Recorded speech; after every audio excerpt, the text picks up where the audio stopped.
Oi, família! Como vai você? Estamos começando mais um consultório de família e a sua presença é sempre muito bem-vinda aqui.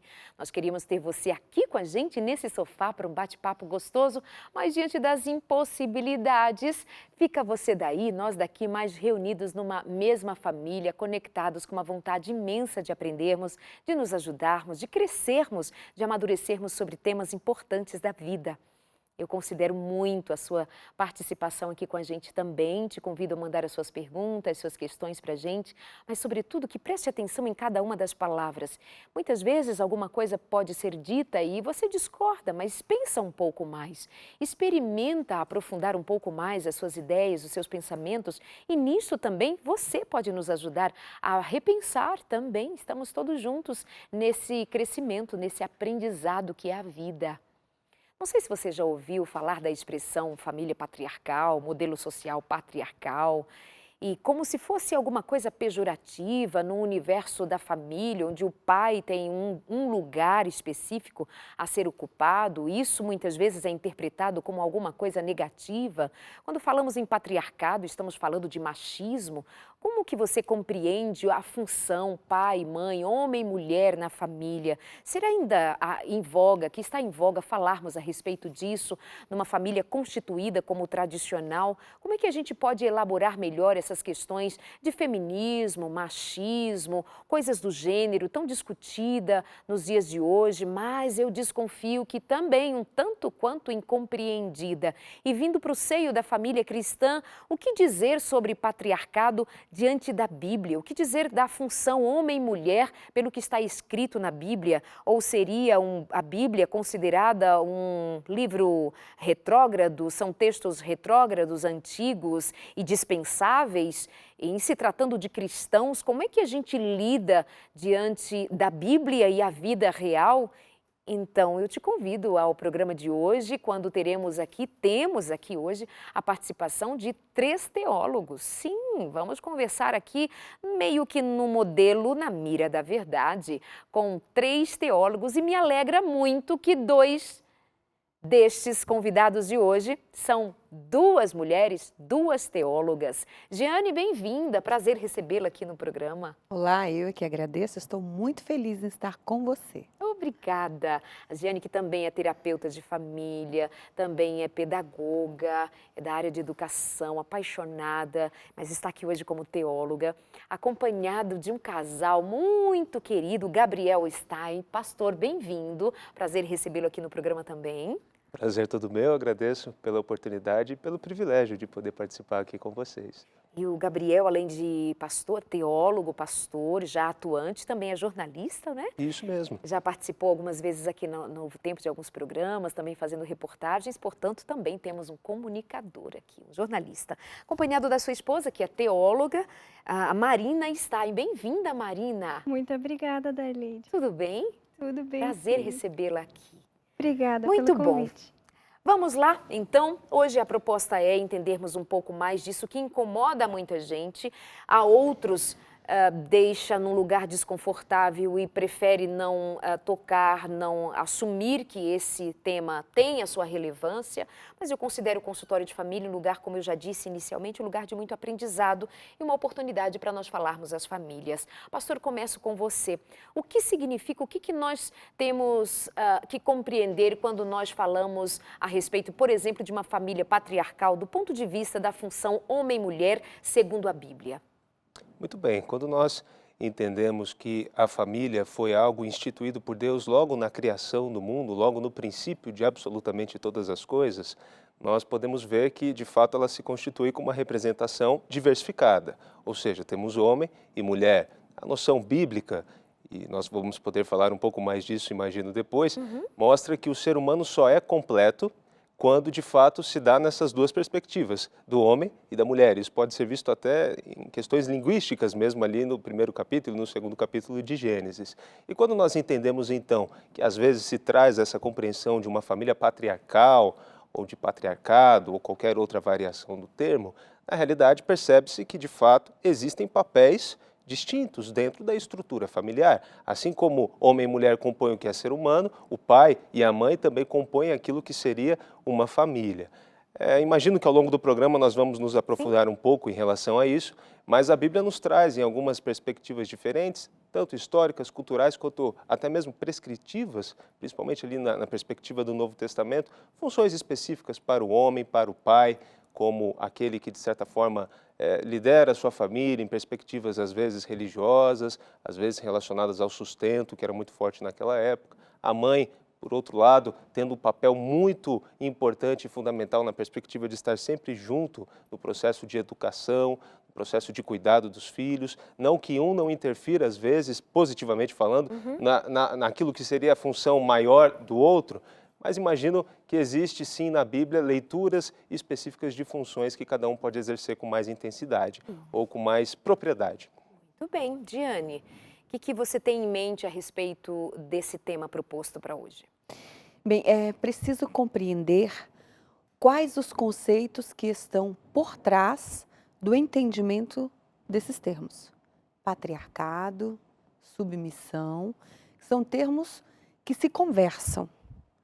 E dentro desse conceito, o pastor Gabriel já falou bem, a questão das diferenciações. Patriarcado em relação à função, não trazendo o conceito de que o homem tem a supremacia social, subjugando a mulher. A mulher, ela é uma auxiliadora, uma companheira, mas que tem uma função diferente. E quando Deus estabelece o homem e a mulher, ele estabelece uma função diferente para cada um. E isso não quer dizer que um seja mais importante que o outro, mas que os dois, como parceiros, devem cada um empreender a sua função. Deve cada um executar aquilo pelo qual Deus criou.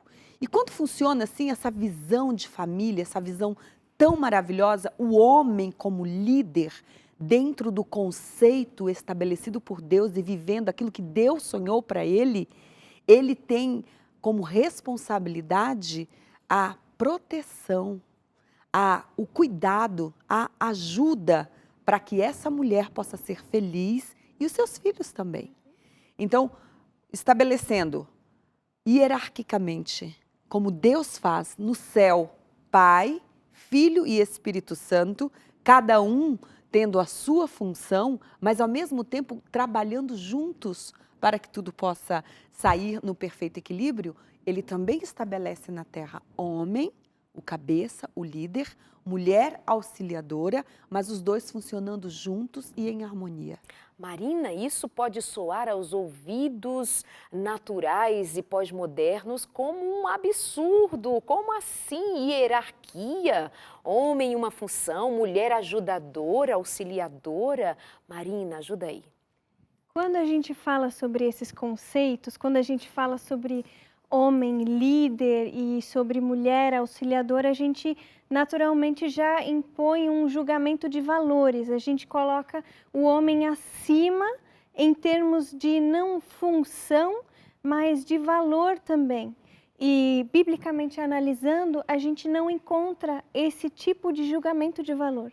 Na criação, no capítulo 2 de Gênesis, Deus deixa bem claro que eles são idôneos, eles são iguais em valor. E por isso que Adão diz que esse ou essa é osso dos meus ossos e carne da minha carne.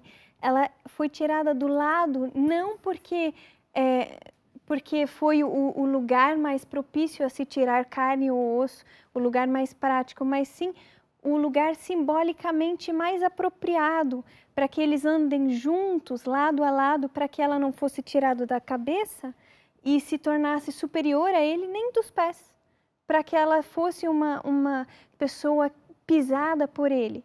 Ela é uma pessoa que serve como conselheira. A mulher, ela tem um papel incrível e importantíssimo no lar, enquanto o homem é esse papel de líder, tanto espiritual quanto da família como um todo. A mulher, quando a gente entende o contexto cultural dos tempos bíblicos, da antiguidade, a gente entende que a mulher tinha um papel extremamente importante. Ela era economista, Hoje em dia, um cargo tão renomado, a mulher fazia isso. Ela era a peça-chave para o sucesso econômico, financeiro, dizendo, né, o sustento das pessoas, dos membros da família no lar. Então, ela era uma peça-chave e até hoje deve ser uma peça-chave no lar. Ela é em valor igual ao homem e ela tem as suas funções de muita importância, porque só com dinheiro, sem sabedoria e dons administrativos, um lar também não funciona. E é interessante, Darleides, que a Marina está colocando, que nós podemos averiguar lá no livro de Provérbios, um texto que fala da mulher sábia. Ali coloca a mulher comprando uma propriedade, vendendo, administrando a questão financeira, conversando com mercadores, né? Uma posição ali atuante, não uma mulher tola dentro de casa, que não sabe fazer nada. Não, ela é uma comerciante. Ela não era uma oprimida, ela não era subjugada, ela não era colocada num papel menor. Ela tem uma atuação belíssima e muito pós-moderna hoje, né? Uma mulher que tinha seus filhos, seu marido, que a admirava, fazia, negociava, vendia, tinha empregados. Ela é incrível. Eu não consigo ser metade do que aquela mulher é. E eu fico pensando Incrível. nisso, nessa lista, quando você olha a lista da mulher sábia, quantas coisas aquela Meu mulher Deus! fazia. E a gente fica pensando, você disse, eu não consigo ser a metade. E certa vez eu conversando com Deus e perguntando, Deus, como ser essa mulher? Porque olhando aos olhos humanos parece tão impossível, né? Mas Deus ministrou ao meu coração o seguinte, Jeane, quanto tempo levou para que essa mulher se tornasse assim? É verdade. Quanto tempo levou para que essa mulher conseguisse chegar a este patamar? Ela não começou assim. Ela teve o tempo de aprendizagem. Ela se colocou nas mãos de Deus. Ela permitiu que o Espírito Santo a orientasse. E a mulher sábia, ela chega nesse ponto ao longo dos anos, né? Que coisa belíssima. É maravilhoso. Pastor, ao trazer esse tema, claro que eu tenho em mente desconstruir alguns equívocos, tentar, né? Imagina quem somos nós para desconstruirmos, mas sermos uma voz que ajude pessoas a pensarem ou repensarem alguma coisa que é muito vendida pela mídia, nos discursos que parecem ser muito consistentes, terem razões e significados que parecem ser de fato reais, mas que se misturam quando nós nos aproximamos de fato e se misturam com equívocos também muito grandes. E aí, ao trazer esse tema para cá e jogarmos isso aqui na roda para a nossa conversa, eu tenho em mente, claro, como quem produz esse conteúdo, como quem deseja passar esse conteúdo, fazer com que, especialmente, cristãos e mulheres cristãs, já contaminadas por uma ideia muito já fixa de que falar de funções diferentes, o termo patriarcal, patriarcado ser alguma coisa assim muito pejorativa, muito má. E eu penso em trazer vocês que são conhecedores da Bíblia, que são teólogos, fazer-nos entender o conceito biblicamente para que não sejamos cristãos vendidos por discursos aparentemente inteligentes, intelectualizados, etc, etc. Mas o meu interesse é entender o que a Bíblia diz. Então diz, diante de tudo disso que já foi colocado aqui, pastor, o entendimento sobre a função do homem, o lugar do homem, originalmente não tem nada a ver com opressão ou alguma coisa do gênero. É isto. Sim, de maneira, ou melhor dizendo, né, de maneira nenhuma. Achei interessante isso que você colocou, tem até um livro famoso de um filósofo espanhol chamado Ortega y Gasset, que não fala necessariamente a respeito desse tema que nós estamos colocando aqui em pauta, mas acho que traz uma analogia interessante onde nós podemos aprofundar aqui a nossa compreensão do assunto. Ele fala a respeito, o nome do livro é A Rebelião das Massas, e ele fala a respeito de quando existe essa virada na história, no processo político, no processo de construção social, onde algumas pessoas assumem o poder, ou diríamos que até as massas assumem o poder, sem, de certa forma, terem condições necessárias para conduzir toda essa situação. E aí ele usa uma metáfora que eu acho interessante, que ele diz o seguinte: é como se as pessoas estivessem insatisfeitas com a qualidade dos pães que temos e de outros produtos desse tipo, e agora, numa tentativa de revolucionar tudo, eles destroem as padarias, mas querem melhores pães. Ou seja, estão atacando exatamente a base daquilo que ofereceria para eles a condição que precisam ter para ter uma vida melhor. Quando nós vemos essas novas revoluções de emancipações sociais, desde a pauta de gêneros quanto outras pautas mais, nós percebemos um grande incômodo com as realidades, com as injustiças. Todo ser humano tem um certo desconforto com a injustiça, e isso é natural. Na nossa cosmovisão cristã, nós entendemos que o causador de todos esses males é o pecado, que todos nós temos, e não necessariamente estruturas sociais, não necessariamente ideologias políticas ou coisas do tipo, mas aquela natureza pecaminosa que está dentro de todos os seres humanos. E nós vemos hoje em dia as pessoas, então, assim como aqueles que não gostam do pão querendo destruir as padarias para terem melhores pães, nós vemos as pessoas insatisfeitas com as injustiças do mundo, atacando exatamente aquilo que são as bases para a construção de um mundo melhor, se é que a gente pode falar assim. Ou seja, a estrutura familiar, a figura do homem, até mesmo a própria figura da mulher, que hoje se é defendida com uma série de vertentes que muitas vezes nós temos que tomar cuidado para nós cristãos, para ver se não estamos de fato descaracterizando aquilo que é o papel da mulher na Bíblia também. Trouxemos aqui a perspectiva de falarmos biblicamente. Eu acho que é interessante logo no começo da Bíblia, até mesmo antes da entrada do pecado no mundo, em Gênesis, no capítulo 3, temos como ideal a criação do homem e da mulher. Marina, que minha esposa, já falou um pouco a respeito disso, a Giane também, mas nós entendemos e nós conseguimos ler na Bíblia que o homem foi criado primeiro. E existe uma expressão que depois é utilizada quando a mulher é criada que muitas vezes é mal compreendida, que é o seguinte: a mulher foi criada como uma auxiliadora idônea. E acho que isso já traz um pouco essa visão da balança que foi colocada aqui de valores, né? Então o homem foi criado primeiro, o homem já teve ali função de nomear os animais, etc. E depois vem a mulher como uma auxiliadora. A compreensão que temos hoje em dia, a auxiliadora parece ou nos traz aí uma perspectiva muito, como é que eu posso dizer, subalterna, ou como uma pessoa menos qualificada. Mas quando nós analisamos a palavra em hebraico, que se eu não me engano é a palavra ezer, é uma palavra que na verdade é associada em uma série de outros momentos na Bíblia à figura de Deus. E a figura de Deus auxiliando, sendo o apoio, sendo o suporte, sendo a ajuda e sendo até mesmo a salvação do povo de Israel, do seu povo escolhido. Será que nós podemos dizer que Deus estava subordinado ao povo? Que Deus estava abaixo das pessoas, de seres humanos pecadores? Não, pelo contrário, como o auxiliador do ser humano, Deus não está necessariamente acima, não é essa a questão, mas é aquele que pode dar um suporte, suprindo uma limitação que vem da outra parte. Então veja, quando Deus cria a mulher como uma auxiliadora idônea, é como se fosse assim: olha, homem, você não vai conseguir sozinho, por isso eu vou te trazer aqui uma bênção de alguém que ainda talvez até mais capacitado que você, a gente poderia dizer assim, né? Mas a gente sabe que tem essa questão da igualdade. Então veja, aquilo que as pessoas consideram subordinação, na Bíblia nós temos como algo bonito, como algo, e aí vou até usar o termo que se usa muito hoje em dia, né? De empoderamento Isso. feminino, de empoderamento da mulher, como alguém que vem para suprir até mesmo aquilo que o homem não consegue fazer. E assim, a Bíblia traz outras coisas, né? Outras perspectivas também.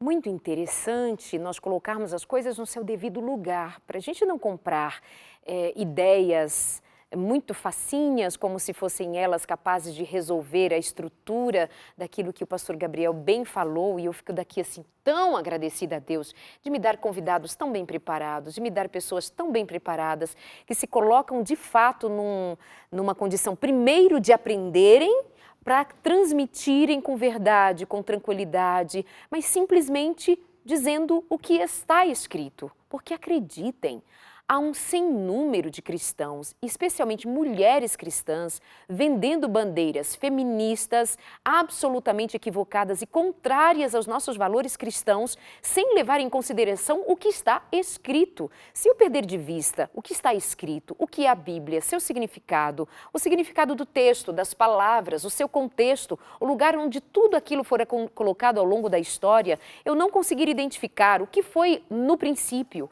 o que Deus planejou, o que Deus idealizou e o que aconteceu depois com o pecado, com a desestruturação daquilo que Deus havia planejado. Obviamente, sabemos, veio o socorro de Deus em Cristo Jesus, mas nós não podemos tomar esse pedaço da história ou essa história de lá até aqui como se fosse então alguma coisa que me desse condição de simplesmente, sem entender o contexto, dizer que o que está escrito já não vale mais, olha como a mulher era tratada na Bíblia, olha como Deus se refere. Não misture as coisas, a história, ao que fizeram nessa história, mas ao que Deus fez. E, inicialmente, a nós interessa saber qual é o plano de Deus para homens e mulheres. São que mulheres e homens briguem e um saia do seu lugar de oprimido agora para ser opressora, que um saia do seu lugar de, ao longo da história, ser colocada em um lugar de menor valor para agora destituir este homem da sua função e de seu lugar? Vamos entrar em embates ou nós vamos considerar o que o pastor Gabriel acaba de nos lembrar?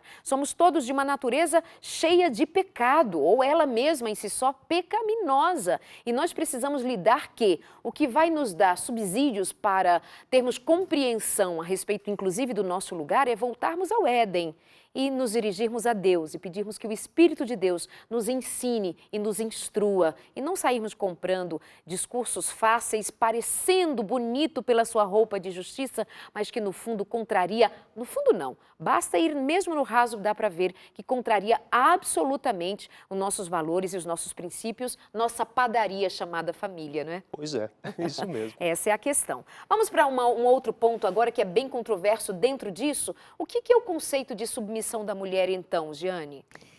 Que coisa interessante. Quem manda Paulo falar, mulheres subjugai-vos, submetei-vos ao homem? Aí se não entende isso que o pastor Gabriel e a Marina já nos disseram, e você também, como é que eu lido com isso, submeter-se? É interessante, Darleide, nós precisamos ter a Bíblia como centro de toda a nossa crença e de tudo aquilo que vai embasar os conceitos e a nossa vivência.